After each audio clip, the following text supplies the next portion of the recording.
The Fitzroy River in the Kimberleys of West Australia is considered one of the few pristine waterways left in the world.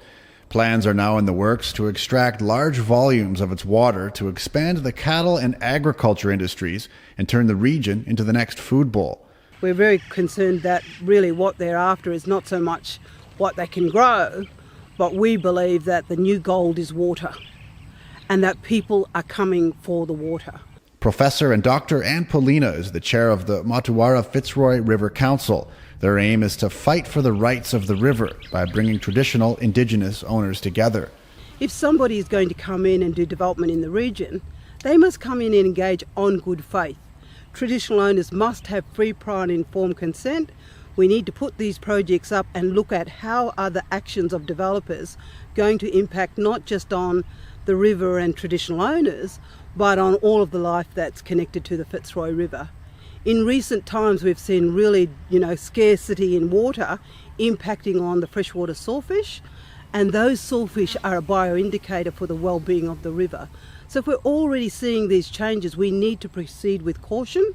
We need to be very, very clever that any of the information put up is peer-reviewed science, that we must bring into that equation Indigenous knowledge and Indigenous science, because as I said earlier, we have been managing this system from the beginning of time.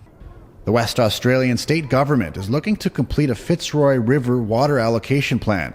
Through that plan, mining giant and pastoralist Gina Reinhardt wants to use over 300 gigalitres of surface water annually to supercharge the economy.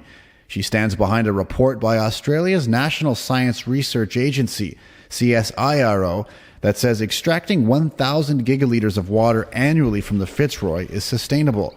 However, Poelina isn't convinced. One of the things that I'm particularly concerned about is the large volumes that they were touting were available.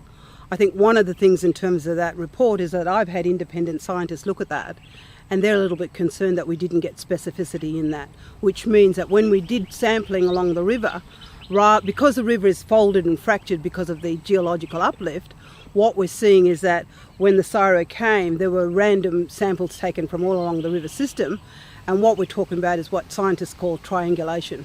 No one in government or scientists anywhere on the planet can tell me what we're actually dealing with in terms of the relationship between surface water, groundwater, how much water is actually contained in the bucket that everybody espouses to. And we just, as I said, there's so much we don't know about this system. And so what we're saying is that we need more science, we need more studies, we need to be able to triangulate the story, look for multiple ways to come to what is truth. But I think we also need to be proceeding with caution, because what I think we're talking about is mining water.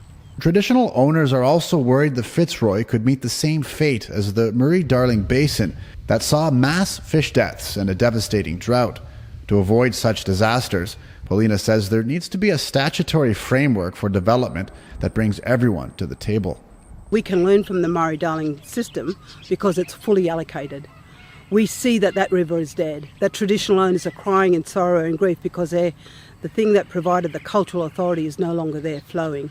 So we're very concerned about that, and we're working very, very closely with the traditional owners from the Barker, with farmers and graziers from that river system, and all of them are saying you must proceed with caution, because once we say yes, it's highly likely that we're going to be able to manage and control the consequences of those decisions going into the future. It's not a case of saying not in my backyard, but the Ord River was developed for cotton. And at the moment, the East Kimberley traditional owners are working very closely with developers to look at how they may start to grow cotton in the Ord. So one of the things is we need economy of scale, but one of the things we're very, very concerned about, particularly where we live, is a savanna system. And we're talking about large areas of land being totally cleared for monocrops. We should be sitting down, proceeding with caution, acting in good faith, putting all of the evidence on the table, and Kimberley people in the region, which includes fishers, recreational, pastoralists, graziers, traditional, we need an opportunity to come together and look at how this is going to impact not just now, but for future generations to come.